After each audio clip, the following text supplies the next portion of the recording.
This is going to be a follow-up video to my benefits of quitting coffee and caffeine.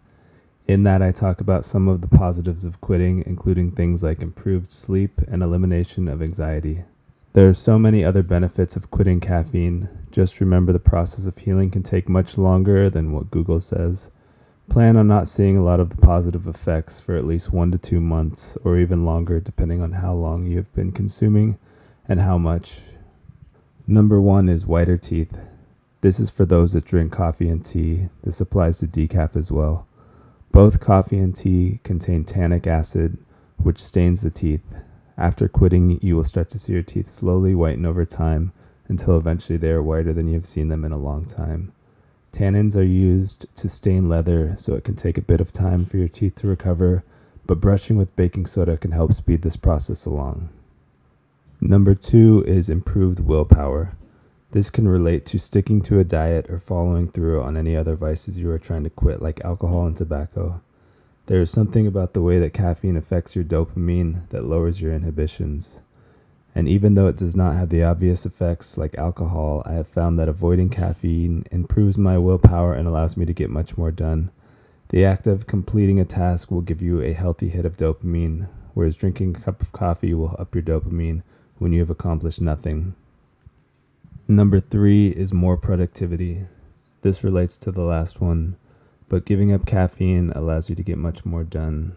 Getting all hyped up on caffeine and doing a million things at once feels like you're getting a lot done, but in reality, you are scatterbrained, focused on many tasks without really completing them.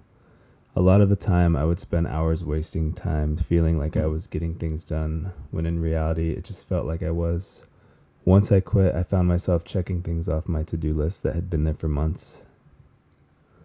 Number 4 is a somewhat controversial one, but there are some studies and lots of anecdotal information about high caffeine consumption and fibroids and cysts in women. It is not accepted that caffeine can cause these, but there is a connection through the increase of cortisol and the negative effects on female hormones. There are many anecdotal stories from women that stop consuming coffee and caffeine and have lumps in their breasts disappear or a reduction in cysts. Number 5 is increased fertility. There is research showing a reduction in the ability to get pregnant as well as a higher chance of miscarriage with high consumption of caffeine. One study showed that consuming 1 cup of coffee a day, women were only 50% as likely to become pregnant as those who consumed none. So if you're having issues with getting pregnant, cutting out coffee and caffeine can be helpful. Number 6 is improved heart health. Caffeine and coffee negatively affect the heart in a number of ways. The first being the immediate effects of caffeine, including increased blood pressure and heart rate, which puts added stress on the heart, artery, and valves. The next is caffeine's diuretic effect, which excretes your electrolyte minerals like potassium and magnesium, both which are required for proper heart function. Coffee can also reduce your ability to absorb iron, leading to anemia, which can negatively affect the heart. Next, there are oils in both decaf and regular coffee that are shown to increase your LDL cholesterol, also known as the bad cholesterol. Then lastly, coffee and caffeine can deplete certain vitamins in your body, such as B1, B12, and vitamin C, all of which are extremely important for heart health and artery health. Personally, I was struggling with heart palpitations while drinking coffee. After quitting and replenishing these vitamins and minerals, these went away. Lastly, you may have less headaches or migraines. One of the biggest withdrawal symptoms of quitting coffee is pounding headaches, which start after about 24 hours from your last cup. They usually last for 3 to 4 days in my experience, and then they are gone. But when you drink coffee regularly and happen to miss one or forget to drink your coffee, you will experience these headaches. For the longest time, every time I was sick, I would get pounding headaches that I thought were from being sick, but I now know it's because I was not drinking coffee that day. So when you're a regular coffee drinker, you are a slave to it because if you don't get it, you have to deal with a migraine. There are also some studies that too much caffeine can cause a headache by the constriction of blood vessels. So just be aware that the headaches you get while quitting are temporary, and once you get past them for the first week, you likely will not have to deal with them anymore. Now, a quick summary of how to quit. The first thing to do is determine how much caffeine you consume. Calculate how many cups of coffee, tea, or energy drinks, as well as any dark chocolate you consume. Google the amounts of each. If you consume over 200 milligrams a day, in my opinion, it is best to taper off to avoid the harsh withdrawal symptoms. If you consume less than 200 a day, you can go cold turkey.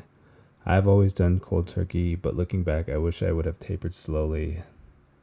Once you figure out your number, you can start to cut it in half weekly. So if you consume 800 milligrams a day, do 1 week 400, then 1 week 200. Once you do a week of 200 or less, you can cut it out completely and start to face the withdrawal symptoms.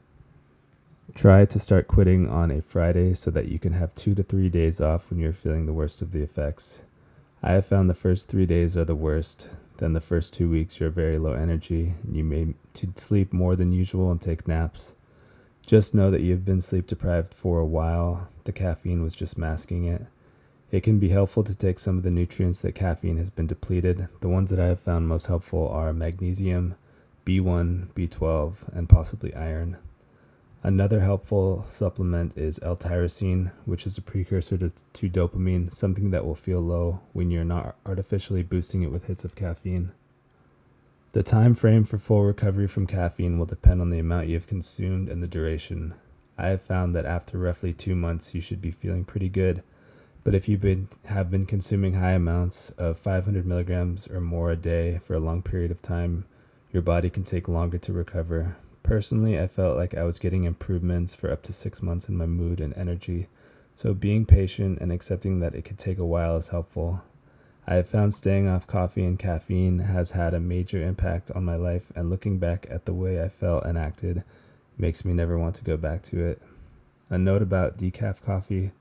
Some people can do okay with decaf coffee. I personally try to avoid it, except for once in a great while. I have found that there are still negatives from drinking decaf, as well as I tend to slip back into drinking regular caffeinated coffee after a while of drinking decaf. If this information was helpful, you can subscribe. I will be making more videos about quitting coffee, as well as a number of different health topics that have been beneficial for me. Thanks for watching.